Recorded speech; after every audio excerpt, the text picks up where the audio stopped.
Movie की कहानी शुरू करने से पहले मैं बताती चलूं कि इस कहानी में हम एक ऐसे बच्चे से मिलेंगे जो मरे हुए लोगों को देख भी सकता है और उनसे बातें भी कर सकता है। मूवी का स्टार्ट होता है नॉर्मन नामी एक बच्चे से जिसकी उम्र 11 साल है। नॉर्मन की फैमिली में उसके फादर, मदर और एक बहन शामिल है। नॉर्मन अपनी ग्रैंडमा के साथ टीवी पर डरावनी मूवी देख रहा होता है। तभी उसके फादर उसको आवाज दे के बुलाते हैं। जाते हुए नॉर्मन को ग्रैंडमा कहती हैं कि वो अपने फादर से कह के हीटर खुलवा दे। नॉर्मन अपने फादर के पास जाता है और उनसे कहता है कि वो ग्रैंडमा के लिए हीटर खोल दें क्योंकि उन्हें सर्दी लग रही है। नॉर्मन की ये बात सुन के सभी लोग हैरान हो जाते हैं, जबकि उसके फादर उससे गुस्से में कहते हैं कि उसकी ग्रैंडमा तो मर चुकी है। वो नॉर्मन से कहते हैं कि वो अब पागलों वाली बातें करना बंद कर दे। नॉर्मन अपने फादर को यकीन दिलाने की कोशिश करता है कि सच में ग्रैंडमा घर में मौजूद हैं और वो उनसे बातें करता है। नॉर्मन की इस बात पे उसकी बहन उसका मजाक उड़ाने लगती है, जबकि उसकी मदर उसके फादर का गुस्सा ठंडा करने के लिए कहती हैं कि नॉर्मन ग्रैंडमा से अटैच था, इसलिए ग्रैंडमा उसके ख्वाब में आती हैं। तभी नॉर्मन के फादर उसकी मदर को ताना मारते हैं कि नॉर्मन अजीब बातें करने में अपने अंकल पर चला गया है। यहाँ हम देखते हैं कि सबको सच्चाई का यकीन दिलाने में नॉर्मन नाकाम हो जाता है।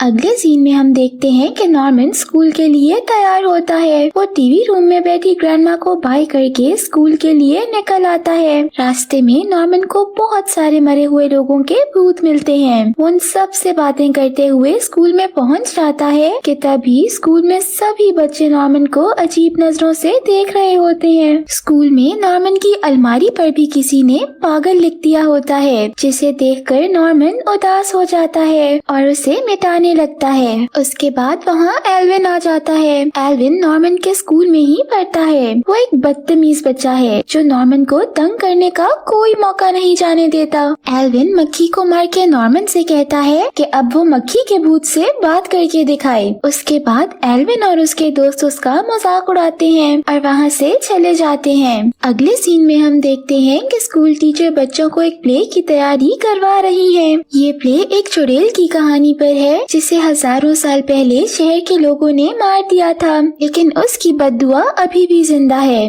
बच्चे सही से प्ले की तैयारी नहीं कर रहे होते। तभी टीचर बच्चों को डांटती हैं कि बच्चों को इस शहर की हिस्ट्री के बारे में कुछ नहीं पता। वो नॉर्मन को समझा रही होती हैं कि उसे किस तरह कहानी पढ़नी है। उसी दौरान नॉर्मन के सामने कुछ देर के लिए ज़ॉम्बीज़ आ जाते हैं। तभी टीचर उसे डांटती हैं और कहती हैं कि वो उनकी बात ध्यान से सुने। स्कूल की छुट्टी के टाइम नॉर्मन की अलमारी पर एक बार फिर पागल लिखा होता है। नील जो कि नॉर्मन की क्लास में पढ़ता है, वो नॉर्मन को समझाता है कि हमें उन लोगों पर ध्यान नहीं देना चाहिए जो हमें तंग करते हैं। वो उसे ये भी बताता है कि लोग उसका भी मजाक उड़ाते हैं क्योंकि वो मोटा है, लेकिन नील को इस बात से कोई फर्क नहीं पड़ता। नॉर्मन और नील घर की तरफ जा रहे होते हैं। तभी उन्हें रास्ते में एक अजीब सा आदमी मिलता है जो नॉर्मन से पूछता है कि क्या वो उसे जानता है। नॉर्मन उन्हें पहचान लेता है। वो नॉर्मन के अंकल होते हैं। नॉर्मन जवाब में कहता है कि वो उन्हें जानता है, लेकिन उसे उसके पेरेंट्स ने उनसे बात करने के लिए मना किया है। अंकल नॉर्मन से कहते हैं कि उसके पेरेंट्स ने उसे इसलिए मना किया है क्योंकि वो अंकल भी भूतों को देख सकते हैं।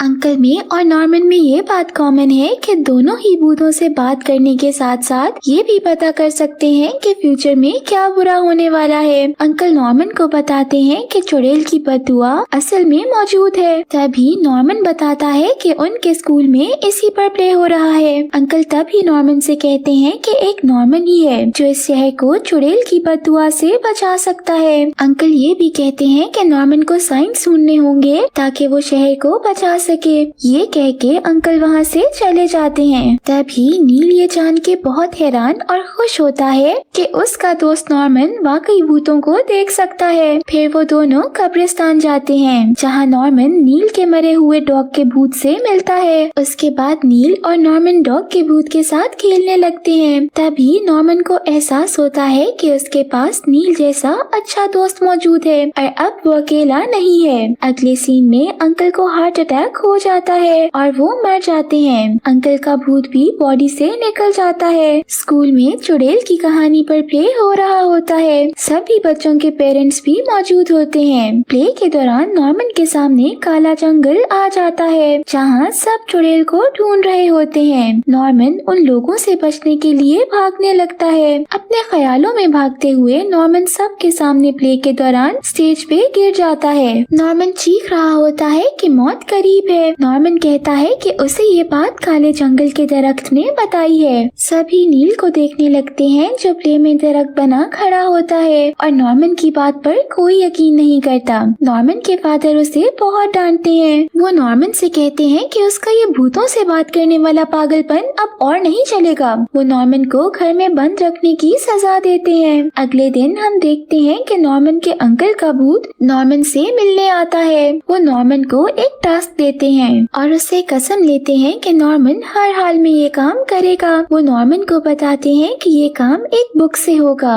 सूरज डूबने से पहले उसे ये काम हर हाल में खत्म करना होगा। अंकल का भूत अपनी जिम्मेदारी नॉर्मन पर डालकर आजाद हो जाता है। नॉर्मन बहुत डरा हुआ होता है और तभी उसकी दादी उसे समझाती है कि डरना कोई गलत बात नहीं है, लेकिन नॉर्मन कभी ये बात ना भूले कि वो कोई आम बच्चा नहीं है। ग्रैंडमा उसे ये भी बताती हैं कि उनका भूत इस दुनिया में इसीलिए है ताकि वो नॉर्मन की हिफाजत कर सके।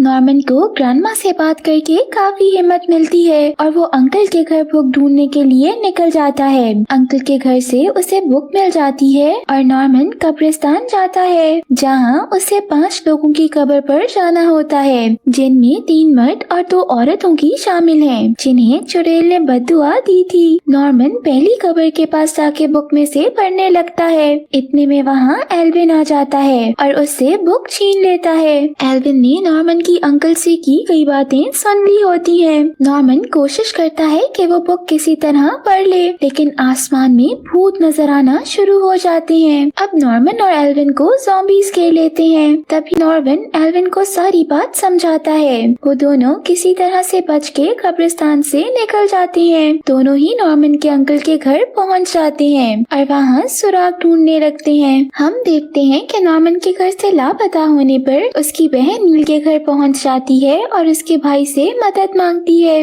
कि वो उसके साथ मिलके नॉर्मन को ढूंढे, जो कि सुबह से गायब है। नॉर्मन की बहन नील और उसका बड़ा भाई तीनों गाड़ी में बैठ के नॉर्मन को ढूंढने निकल जाते हैं। तभी वो देखते हैं कि ज़ॉम्बीज ने शहर पर हमला कर दिया है। शहर में शदीद तूफान आया हुआ है। ज़ॉम्बीज शहर में चारों तरफ फैल चुके होते हैं। ज़ॉम्बीज उनकी गाड़ी पर भी हमला कर देते हैं, लेकिन तीनों किसी तरह बच के वहाँ से निकल जाते हैं। नॉर्मन और एल्विन को सुराग मिलता है कि चुड़ैल को कब्रिस्तान में दफनाया नहीं गया था। नॉर्मन इसकी जानकारी के लिए अपनी दोस्त सलमा को कॉल करता है, जो उसे बताती है कि उन्हें चुड़ैल की कब्र की जानकारी टाउन हॉल की पुरानी लाइब्रेरी से मिल सकती है। नॉर्मन और एल्विन टाउन हॉल पहुंचते हैं। तभी वहां उन्हें नील, उसका भाई और नॉर्मन की बहन भी मिल जाते हैं। अब वो सभी ज़ॉम्बी से बच के लाइब्रेरी के अंदर जाते हैं। सभी मिलके चुड़ैल की कब्र की जानकारी ढूंढने में लग जाते हैं। ज़ॉम्बीज पूरे शहर में फैल चुके होते हैं। सभी इंसान उनसे डर के इधर उधर भाग रहे होते हैं। दूसरी तरफ नॉर्मन और उसके साथियों को लाइब्रेरी से कोई सुराग नहीं मिलता। अब आसमान में भूत का नजर आना बढ़ने लगता है। शहर के लोगों ने भी ज़ॉम्बीज के खिलाफ एक ग्रुप बना लिया होता है। ज़ॉम्बीज और शहर के लोग हॉल में दाखिल होने लगते हैं। नॉर्मन किसी तरह वहाँ से बच के निकल जाता है और हॉल के टावर पर पहुँच के बुक को पढ़ने की कोशिश करता है ताकि वो अंकल का दिया हुआ टास्क खत्म कर सके, लेकिन चुड़ैल बिजली फेंक के बुक को नॉर्मन से दूर कर देती है और नॉर्मन भी वहाँ से नीचे गिर जाता है। नॉर्मन बेहोश हो जाता है। उसे ख्वाब में आता है कि वो बहुत साल पहले चुड़ैल भी उसी की तरह एक ऐसी बच्ची थी जिसका नाम एगी था। उसके पास भी भूतों से बात करने की पावर थी, लेकिन टाउन के लोगों ने उस पे गलत काले जादू का इल्जाम लगाया होता है। होश में आते ही नॉर्मन को समझ आने लगता है कि ज़ॉम्बीज और चुड़ैल गलत नहीं है और चुड़ैल ने बद्दुआ अपने साथ गलत होने पर दी थी। नॉर्मन ज़ॉम्बीज के पास जाता है और ज़ॉम्बी का लीडर कहता है कि वो उसे कोई नुकसान नहीं पहुंचाएंगे, बस वो टास्क किसी तरह खत्म कर ले ताकि उस नुकसान की भरपाई हो सके जो सालों पहले इंसानों ने किया था एगी को मार के। नॉर्मन और ज़ॉम्बीज एगी की ग्रेव ढूंढने में लग जाते हैं। तभी शहर के लोग उन्हें रोकने के लिए उनके सामने आके खड़े हो जाते हैं। अब शहर के बुरे लोगों से लड़ने के लिए नॉर्मन, उसके साथी और ज़ॉम्बीज़ एक तरफ हो जाते हैं। वो सब उन्हें समझाते हैं कि वो एक बार फिर वही गलती करने जा रहे हैं जो कई साल पहले इस शहर के लोगों ने की थी, जिसकी वजह से आज तक ये शहर उस चुड़ैल की बददुआ के असर में है। शहर के लोगों को जब ज़ॉम्बीज़ और चुड़ैल की असलियत मालूम होती है तो उनको अपनी गलती का एहसास हो जाता है। चुड़ैल का गुस्सा अभी ठंडा नहीं होता और शहर में तबाही जारी होती है। ज़ॉम्बी का लीडर नॉर्मन को जंगल में मौजूद चुड़ैल एगी की कब्र तक ले जाता है, जहां नॉर्मन एगी से मिलता है। चुड़ैल एगी उसकी कोई बात नहीं सुनती और उसे धक्का देती है, लेकिन नॉर्मन एगी को समझाता है कि नॉर्मन भी उसी तकलीफ से गुजरा है जिससे वो कई साल पहले गुजरी है। उसे पता है कि कितनी तकलीफ होती है जब लोग आपको आपके अलग होने की वजह से अकेला कर दें। अब चुड़ैल एगी को नॉर्मन की बातें समझ आने लगती हैं। एगी को एहसास होता है कि इतने सालों बाद उसे किसी ने सही से समझा है। नॉर्मन उसे उसके अच्छे दिन याद दिलाता है, जिससे एगी को उसकी मदर के साथ बिताए हुए दिन याद आने लगते हैं और उसका भूत सुकून में आ जाता है। शहर में तूफान खत्म हो जाता है। तमाम ज़ॉम्बीज़ भी शहर से गायब हो जाते हैं। शहर में एक बार फिर से अमन कायम हो जाता है। शहर के लोग नॉर्मन को टाउन का हीरो करार देते हैं। आखिरी सीन में नॉर्मन की पूरी फैमिली और उसकी ग्रैंडमा का भूत बैठ के ड्रॉनी मूवी देख रहे होते हैं। नॉर्मन की पूरी फैमिली ने उसे उसकी पावर के साथ दिल से कबूल कर लिया होता है और यही मूवी का एंड हो जाता है। इस मूवी से हमें ये पता चलता है कि औरों से मुख्तलिफ होने में कोई बुराई नहीं, बल्कि कभी कभी औरों से अलग होने में एक ताकत छुपी होती है जो इंसान से बड़े बड़े काम करवाती है, जिस तरह नॉर्मन ने अपनी जान पर खेल के अपने शहर के लोगों को बचाया। Thank you for watching.